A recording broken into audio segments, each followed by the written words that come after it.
So installing engine guards is usually pretty straightforward, but I wanted to show it on this cover in particular. This is a 1990 through 04 KX250. It's got a lot of contours in it, and this one can be kind of a pain. So first off, I gotta pull this old one off, and this will kind of show you guys how stuck on these are. It bonds really well to plastic, actually.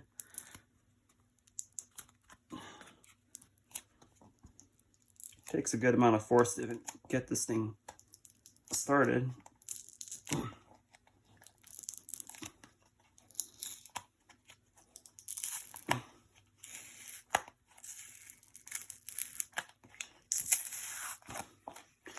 There we go. Take the old guard and stick it onto the residue there to pull that off of there. You can see that just peels right off. To put the new guard on, of course, you're going to want to clean the whole thing with isopropyl alcohol or a contact cleaner. It's actually easier to do it with the engine cover on the bike. Since I don't have the bike up here, I'll just do it with the cover loose. So I'm gonna peel a little piece. That way I can grab the back of the guard without touching the adhesive. And we're gonna line it up at the most technical part. So we're gonna go right here. So we're gonna start right there. Then we're gonna go peel another piece here. Line it up right there. That looks pretty good.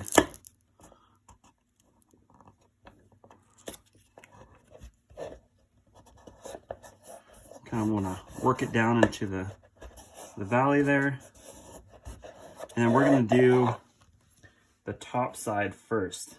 Just in case there's a little wrinkle or a little finger there, we want it down on the bottom where it's not as visible. So I'm going to start at the top. Well, first I'm going to do the flat surface here.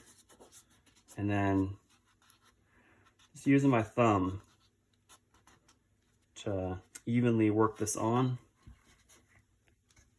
Like I said, it's easier to do it with it on the bike. You have a little bit more leverage. You can kind of use your thumb to roll it like that.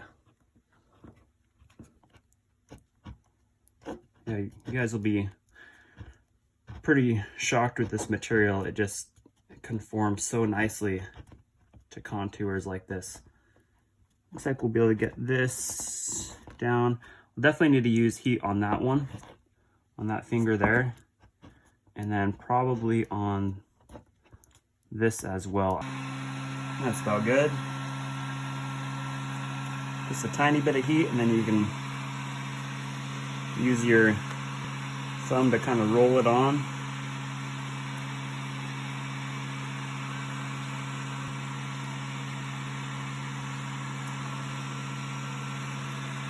So this is why this one is tricky, because you could end up with a bunch of fingers here.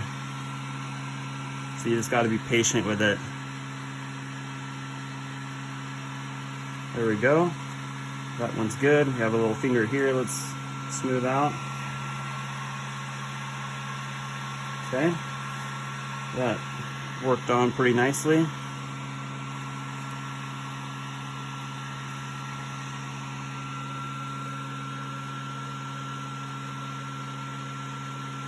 So if you apply too much heat, you could make it almost too flexible, and then that could cause it to crease as well.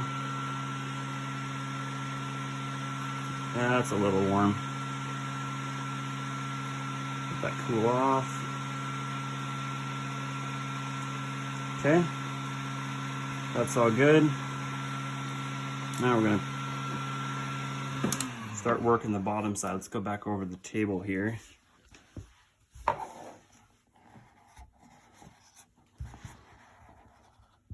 Again, just work evenly across. Kind of roll it on. Looks like we're lining up with the cutouts.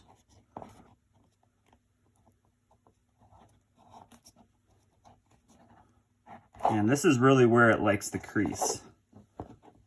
And that's why we started on the top side. Now let's just get this taken care of. All right, that's all good there. And we are gonna need some heat right there. That's a tricky spot.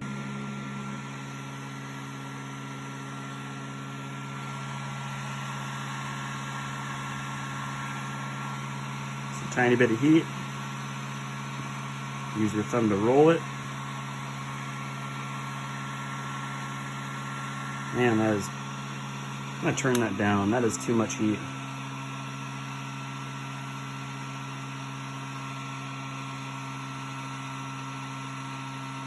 Beautiful. That went on flawlessly. Everything lines up. Well, that looks good. Now, if you end up with a crease or a finger right here, what you can actually do is heat it up and then use your thumbs to pull it apart, and that will kind of work that crease out. With enough heat, you should be able to kind of spread that out. So what I'm gonna do is apply some more heat here. I'll do about half the cover. This is gonna be easier doing it this way. And this will help really bed in that adhesive. So that way the guard stays on as good as possible.